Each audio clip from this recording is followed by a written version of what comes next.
മാനവരാശിയുടെ വിമോചനത്തിന്, പാപത്തിന്റെ പരിഹാരത്തിന്, മാനവ സമൂഹത്തിന്റെ ഉദ്ധാരണത്തിന് മഹത്വം മുഴുവൻ മാറ്റി മാനവാകാരം സ്വീകരിച്ച് സ്വർഗമഹിമകൾ വെടിഞ്ഞ് ഈ താണലോകത്തിൽ വന്ന വാഴ്ത്തപ്പെട്ട കർത്താവായ യേശു ക്രിസ്തു മുഴുലോകത്തെ നോക്കി പറഞ്ഞ ആഴമായ ഒരു പ്രഖ്യാപനം വളരെ ശ്രദ്ധേയമാണ്.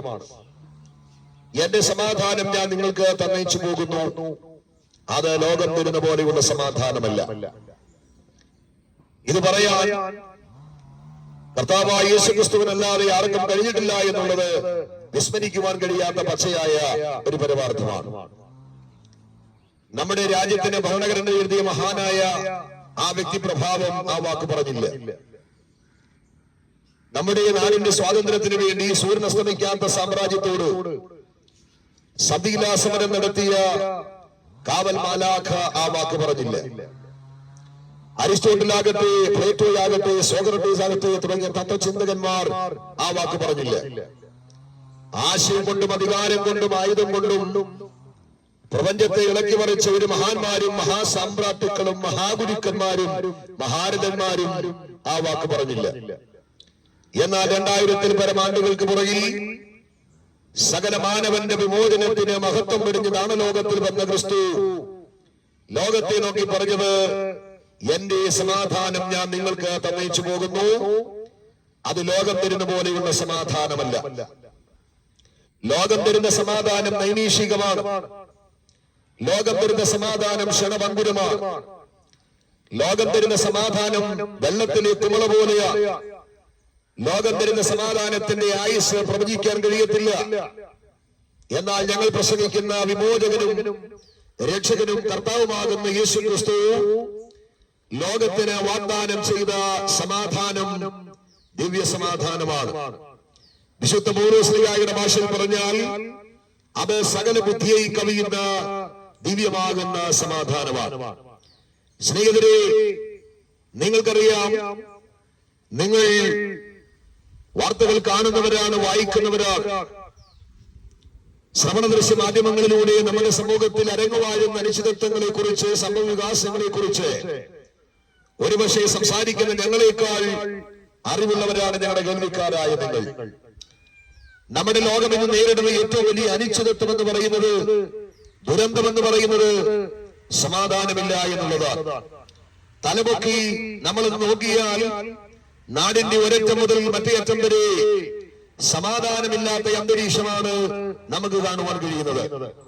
ഇവിടെ മാതാപിതാക്കൾക്ക് മക്കളെ കൊണ്ട് സമാധാനമില്ലാത്ത, ഭാര്യയ്ക്ക് ഭർത്താവിനെ കൊണ്ട് സമാധാനമില്ലാത്ത, ഭർത്താവിന് ഭാര്യമാരെ കൊണ്ട് സമാധാനമില്ലാത്ത, വിദ്യാർത്ഥികൾക്ക് അധ്യാപകരെ കൊണ്ട് സമാധാനമില്ലാത്ത, ബന്ധുക്കൾക്ക് ഉടപ്പിറന്നവരെ കൊണ്ട് സമാധാനമില്ലാത്ത ഒരു പ്രത്യേക സാഹചര്യത്തിലാണ് ഞാനും നിങ്ങളും ആയിരിക്കുന്നത്.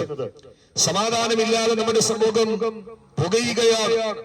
സമാധാനമില്ലാതെ പല കുടുംബങ്ങൾ നേറിപ്പിടയുകയാണ്. അവൻ നാം പാർക്കുന്ന ലോകം നേരിടുന്ന ഏറ്റവും വലിയ അനിശ്ചിതത്വം എന്ന് പറയുന്നത്, ദുരന്തം എന്ന് പറയുന്നത് സമാധാനമില്ല എന്നുള്ളതാണ്. ഈ സമാധാനമില്ല എന്ന തോന്നൽ മനുഷ്യന്റെ ഹൃദയത്തിൽ വരുമ്പോൾ, സമാധാനമില്ല എന്ന തോന്നൽ മനുഷ്യനെ കൊണ്ടെത്തിക്കുന്നത് രണ്ടിടങ്ങളിലേക്കാണ്. ഒന്ന് ആത്മഹത്യയാണ്, മറ്റൊന്ന് മദ്യവും ലഹരിയുമാണ്. നമുക്കറിയാം, ആയിരക്കണക്കിന് ആളുകൾ ആത്മഹത്യ ചെയ്യുന്നു. അനേകർ ലഹരിക്ക്, മദ്യത്തിന് അടിമകളാകും. അതിൽ ബഹുഭൂരിപക്ഷം പേരുടെ കാരണങ്ങൾ പരിശോധിച്ചാലും അവർക്കുള്ള തുറന്ന് വിങ്ങുന്ന ഹൃദയത്തോടെ പറയാൻ കഴിയും, സമാധാനമില്ല. ആത്മഹത്യക്കായി ഞങ്ങൾ ഒരുങ്ങുന്നു, സമാധാനമില്ല. ലഹരി പദാർത്ഥങ്ങൾ ഉപയോഗിക്കുന്നു, മദ്യം ഉപയോഗിക്കുന്നു, സമാധാനമില്ല. സമാധാനത്തിന് വേണ്ടി ഈ പറയപ്പെട്ട വഴിപ്പാടുകൾ തിരഞ്ഞെടുക്കുന്ന ആരെങ്കിലും ഈ ശബ്ദസീമയിൽ ഞങ്ങളെ ശ്രമിക്കുന്നുവെങ്കിൽ, സ്നേഹിത, മദ്യം സമാധാനം തരികയില്ല, ലഹരി പദാർത്ഥങ്ങൾ സമാധാനം തരികയില്ല, ആത്മഹത്യ സമാധാനം തരികയില്ല. അത് കെടാത്ത തീയും ചാകാത്ത വെടിവും ഭവിക്കുന്ന കത്തുന്ന നരകത്തിന്റെ എൻട്രൻസ് ആണ് എന്ന് പറയുവാൻ ഈ അവസരം സങ്കടത്തോടെ ഞങ്ങൾ ഉപയോഗിക്കുകയാണ്. അപ്പോൾ സമാധാനമില്ല എന്ന കാരണത്താൽ അനവധി ആളുകൾ ആത്മഹത്യ ചെയ്യുകയാണ്. ലോകപ്രസിദ്ധയായ ഒരു സിനിമാ നടിയുടെ ആത്മഹത്യ കുറിപ്പിനകത്ത് അവൻ ഇപ്രകാരം എഴുതി വെച്ചു: അഭിനയ പാടവങ്ങൾ കൊണ്ട് 10,000ങ്ങളുടെ കണ്ണും കരളും കവർന്ന ഒരു നദിയാണ് ഞാൻ. ലോകത്തിന്റെ വിവിധ ഭാഗങ്ങളിൽ എനിക്ക് 1000കണക്കിന് ഫാൻസ് അസോസിയേഷനുകളുണ്ട്.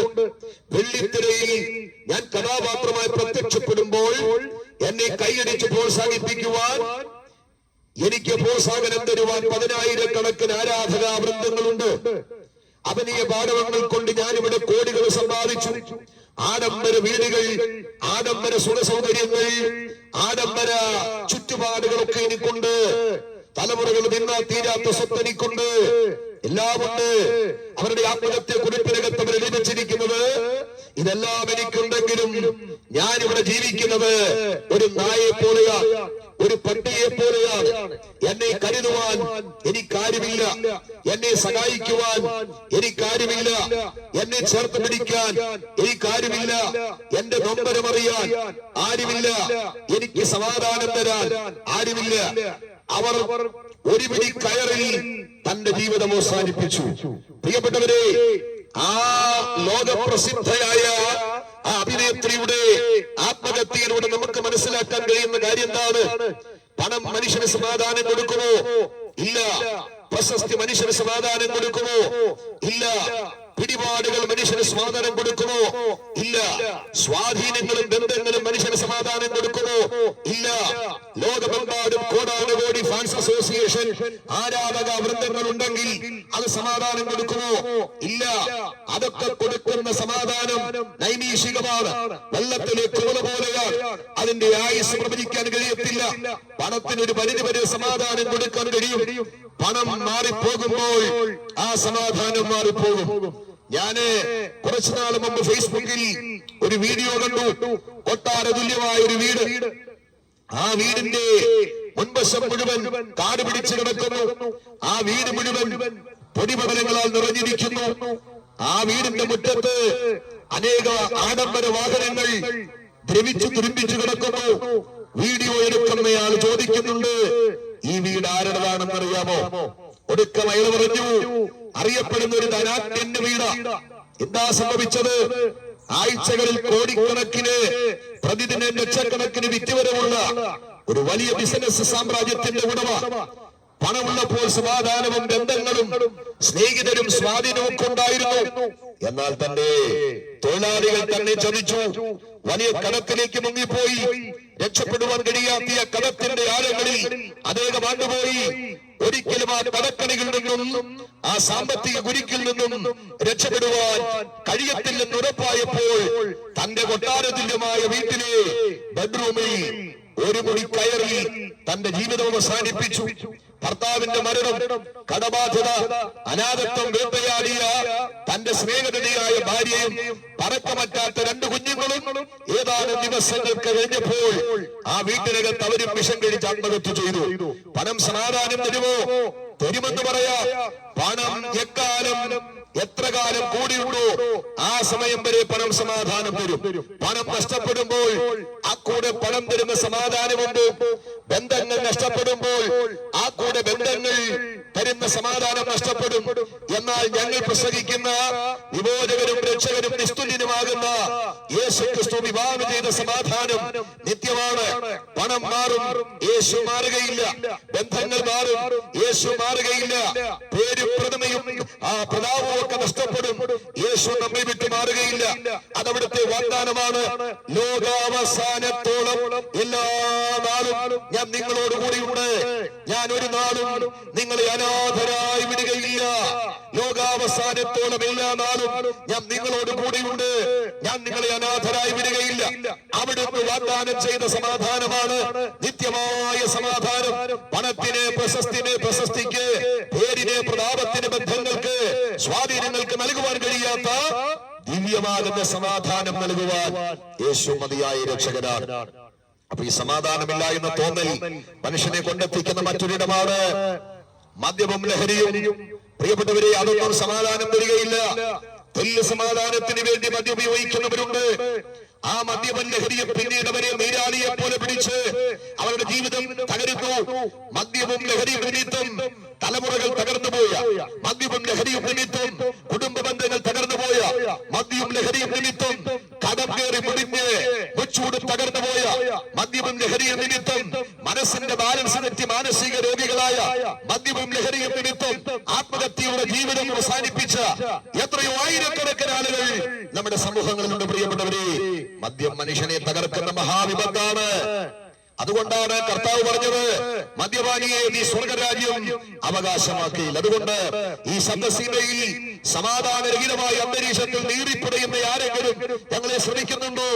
അല്പസമാധാനത്തിന് വേണ്ടി അനവധി വഴികൾ, മുട്ടിമുട്ടിയ വഴികളെല്ലാം അടഞ്ഞ് സമാധാനരഹിതമായ ഒരു അന്തരീക്ഷത്തിൽ പിടയുന്ന ആരെങ്കിലും ഞങ്ങളെ ശ്രമിക്കുന്നെങ്കിൽ, 2000 വർഷങ്ങൾക്ക് പുറകിൽ എന്റെ സമാധാനം ഞാൻ നിങ്ങൾക്ക് തന്നേച്ചു പോകുന്നു, അത് ലോകം തരുന്ന പോലെയുള്ള സമാധാനമല്ല എന്ന് യേശുക്രിസ്തു പറഞ്ഞെങ്കിൽ, ആ സമാധാനം സ്നേഹിത നിനക്കും കൂടെ വേണ്ടിയാണ്. സ്നേഹിതേ, നിനക്കും കൂടെ വേണ്ടിയാണ്. യേശുക്രിസ്തുവിൽ വിശ്വസിക്കുന്നവന്, അവന് വേണ്ടി ഹൃദയത്തിന്റെ വാതിൽ തുറക്കുന്നവന് സമാധാനം മാത്രമല്ല, പാപത്തിൽ നിന്ന് മോചനമുണ്ട്. പാപത്തിൽ നിന്നും മോചനം മാത്രമല്ല, നിത്യജീവനുണ്ട്. നിത്യജീവൻ മാത്രമല്ല, നിത്യരക്ഷയുണ്ട്. മാത്രമല്ല, മരണശേഷം അവന്റെ ആത്മാവിന് നിത്യതയിൽ പ്രവേശിക്കുവാൻ കഴിയും. അതുകൊണ്ട് യേശുക്രിസ്തുവിലൂടെയുള്ള ദിവ്യസമാധാനവും നിത്യജീവനും നിത്യരക്ഷയും പ്രാപിച്ചിട്ടില്ലാത്ത ആരെങ്കിലും ഈ ശബ്ദവാഹിനിയുടെ ശ്രവണ പരിധി നിങ്ങളെ കേൾക്കുന്നുണ്ടോ? ഇതാണ് രക്ഷാദിവസം, ഇതാണ് സുപ്രസാദകാലം. ഇത്ര വലിയ രക്ഷ ഗണ്യമാക്കാതെ തെറ്റിവഴിയാണല്ല. പാപം തകർത്തുറച്ച നിങ്ങളുടെ ജീവിതത്തിന്റെ ശിഷ്ടായുസ് പാപവിമോചകനും പാപപരിഹാരകനുമാകുന്ന യേശുക്രിസ്തുവിനായി